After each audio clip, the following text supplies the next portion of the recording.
Okay. Here we go. So, I'm going to talk about the spine and the deep muscles today. Here's a picture of the spine, obviously. You got four sections: the sacrum, lumbar 1 through 5, thoracic 1 through 12, and cervical 1 through 7. We'll go a little bit, we may come back to this. Now, we're going to start from the bottom with the deep muscles. We're going to start with the pelvic floor. The pelvic floor consists of the coccygeus muscles, these various muscles that run kind of underneath the spine. And there's the piriformis. And so this is obviously a rear view. This is like if you were behind somebody looking up their ass, because there's the sacrum. You can see how the levator right there connects right to the base of the sacrum. So this is one of the pelvic floor muscles. The levator and the coccygeus also comprise it, as well as these perennial muscles here. And here's more of the levator from above. And you can see the sacrum right here. And you can see how it's kind of two pieces, where this bottom piece here attaches to the tip of the sacrum, and then this top piece attaches up in the middle of the sacrum. Here's a view from the top of the pelvic floor. And again, you got the coccygeus muscles. And you can see how this just forms like a bowl or a basket, and all your guts sit on it, more or less, right? Because if you look, there's just, this is where all your intestines and stuff goes. So having this activated, and it not only keeps your organs lifted, but we're gonna see some other pictures here in a second about other muscles that this forms the base for. Here's one final view of the pelvic floor from above, and in this you can see the iliacus muscle and the psoas there. Is it the psoas? No, I don't know what that is. Ignore me. But yeah, this is the view of the pelvic floor from the top. Okay, now here we go. That's the iliacus. So that's this muscle. And that's the psoas major, and I'm just showing you how that attaches right to the iliac crest and then down to the inside of the femur, right where the psoas attaches to. So the fact that that's kind of a little bit above the pelvic floor is this iliacus. And it's not as big, and it doesn't go as far as the psoas. The psoas, this muscle, it actually goes up there and it attaches at T1. Which we'll see here in a little bit. Now here's a view from the top, as if you had cut if you were just looking straight down someone's spine from above. There's the spine, and we can see these are some of the muscles we're going to talk about today. The psoas major, right against the spine. Quadratus lumborum, right up against the spine. The multifidus is another one we're going to talk about that's right up against the spine.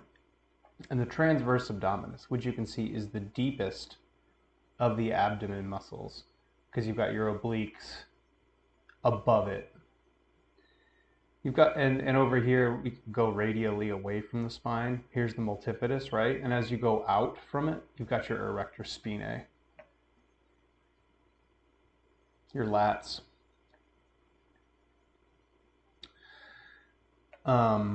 And this white stuff is all the fascia. So when you're fascia flossing, you're moving this. So you can see how the fascia divides the muscles from one another. So when you're fascia flossing, you're working that. Okay, the psoas, the hip flexor. We can see it attaches up here. When we talk about, or it originates, it originates and at the lumbar spine here, or the top of it is at T1, and then you can see it all connects down the lumbar spine as well. It runs through that crest up along the iliacus, the asis bone, the anterior superior iliac spine, and it runs through there and attaches to the inner femur. In this picture you can see the sacrum. And this white stuff here, that's ligaments. So you can see how the psoas, it's crazy. It's like spring-loaded. It runs through this, and we'll go on and look at another picture here. And you can see how it twists as well. So this is, we can move on, check out, this is more of the psoas with some cutaways, also showing some nerves. And this is the this is where sciatica comes from, and that's why working the piriformis, working the psoas can help sciatica. This is your sciatic nerve. There's the psoas again, a little redder. Again, you can see the iliac. You can see how it attaches all the way down the lumbar spine. And this is why psoas stuff is super important for low back. Here's a view of the psoas from the side. Again, boom, boom, boom, boom, boom, boom, attaching down all the thoracic and all the lumbar vertebrae. Excuse me, that was gross. There's the piriformis. And we can see here that curve of the lumbar spine, and then that sacral arch, and then kind of that tailbone there. And so we can see how tucking the tailbone is going to engage and make that psoas pull back into this space here, and this space is what they call the Mula Bandha or the Tien. We're going to get to that here at the end of the video and talk about how this anatomy relates to that. Another view of the psoas without the pelvis, and we can see here the diaphragm. We're going to get to that. And I should have some, maybe, whatever. And we can see here how it's got that shape, kind of like a spring-loaded shape, and that psoas is super spring-loaded, and so you've got to stretch it out, floss it out in order to not be hunched over. Here's more of the psoas with the the adductors. So the psoas comes down here, inner femur, and then these adductors, they come up and they all attach to this inner circle in the pelvis. I don't know exactly what that's called. This is all in French. This is the quadratus lumborum. And if we go back, sorry, I know I suck at this video thing. It's my first time. Here's the quadratus lumborum, right? So it's behind the psoas, but it's still deep. It's still attaching right to the spine. So there's the quadratus lumborum. And this is like your low back muscles right behind your kidneys. Multifidus. You can see how that runs up each little muscle, like attaching the rib cage to the spine. And the multifidus is this one. So that's like like when someone massages you up your back, like right next to your spine, that's the multifidus, and that's why it feels so good. Is because it's all these tiny little muscles, which carry a ton of strength. More multifidus. Transverse abdominus. It's the cummerbund muscle. And you can see here how that's a lot of fascia. That's not actually muscle, it's connective tissue. And the muscles are here in the obliques. There's a multifidus again. That's kind of a cool rendition where you can see it kind of runs up the front and then attaches here and runs around the back. Here's the diaphragm, the breathing diaphragm. And you can see here, I like this image because it shows you how it attaches all the way around your torso. Here's the psoas, and it's there's your last lumbar, that's L5, and then here's T1, where the psoas attaches right here.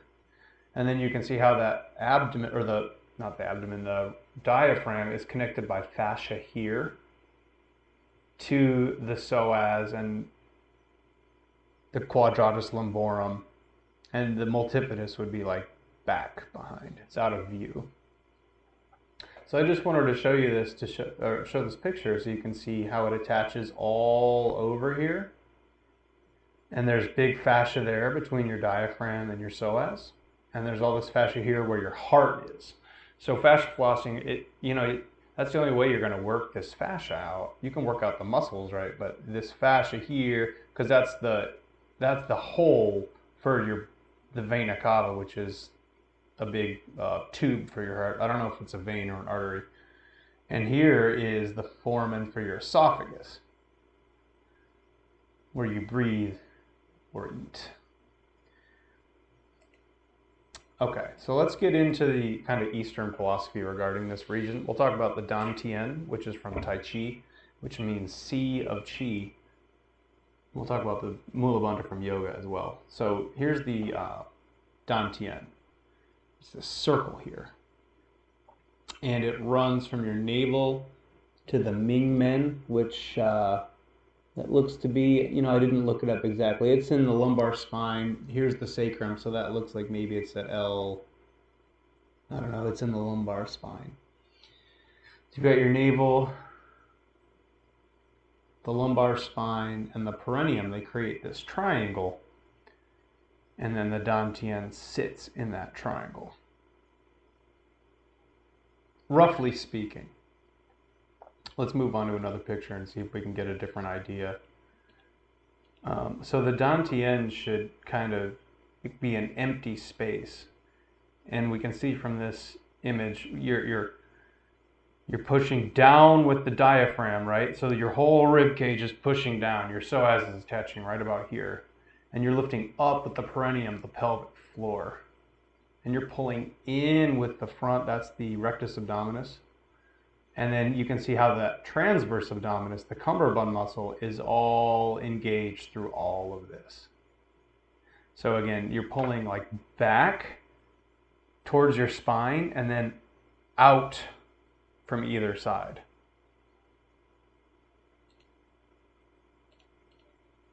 Here's Mula Bandha for men and women, or mujeres and hombres. That's an okay chart. It just shows how it's different for men and women, but here's a better one.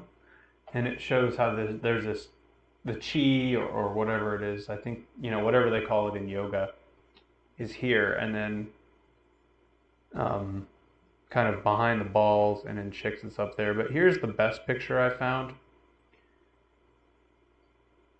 Is these, and they give you a sort of idea of lining up the anus and the Mula Bandha, the center of whatever it is you're talking about, the center of energy. So for men and women, it's different. So that's just a basic run through of all the deep muscles that you're getting to and that we really use on a daily basis, and how they kind of relate to the Eastern takes on them.